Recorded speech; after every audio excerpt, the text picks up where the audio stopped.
So I know you were born in Queens. Long Island City, yep. And I know you told me your first time backstage was age 15. Rod Stewart, take me there right now. Well, and it's great because, I just saw a show the other night, and the reason I went was, again, because of that experience that I had. I have a cousin who lives in Brooklyn, who's like my soulmate, and he's a couple of years older, and he's always the guy that was turning me on to all the great English music. He worked in a record store when record stores were the king of, culture, and they still are.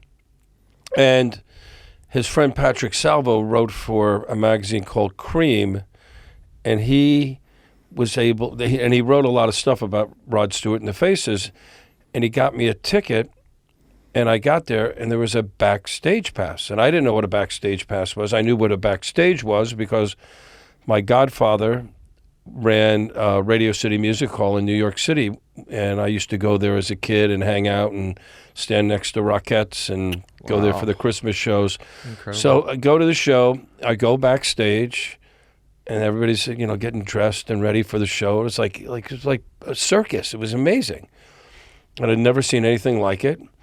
I went to the show, and I was already a fan of the Faces and Rod Stewart, and the show was incredible. And the whole time they were on stage, all they did was keep drinking Mateus wine, Mateus. And then I went back afterwards. I figured I should go back and just say hello and thank you. And they're like, hey, come to the hotel room. And I'm like, all right. And I went to the hotel, and it was sort of like something out of the movie Almost Famous. And again, when I was 15 years old, I looked like I was 10 or 11 or 12 maybe.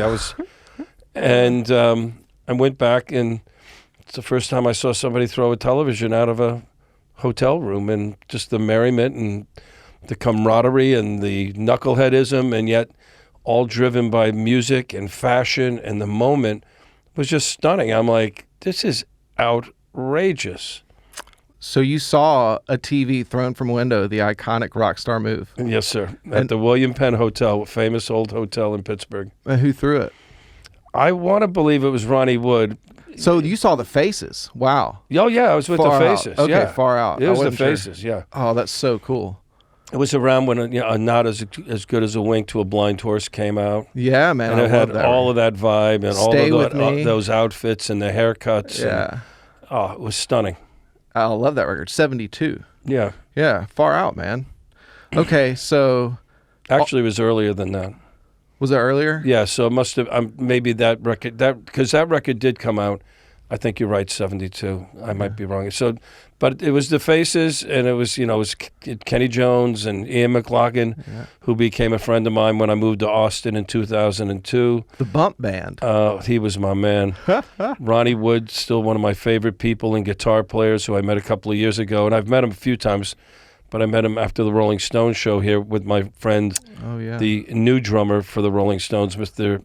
Steve Jordan, Mr. 9.5, and Ronnie Lane and Stewart, and it was just amazing. So, man, that's really incredible.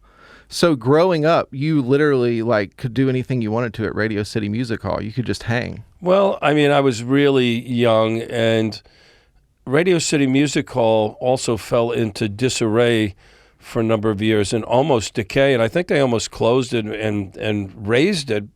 But I was going there in the late 50s, early 60s. It was still in the heyday. I was just a child. My godfather, Uncle Packy, he was the stage manager there, and I've told the story where I remember standing knee-high to Rockettes and thinking, I don't know what's up there, but count me in, I love this show business. Oh, man. Yeah.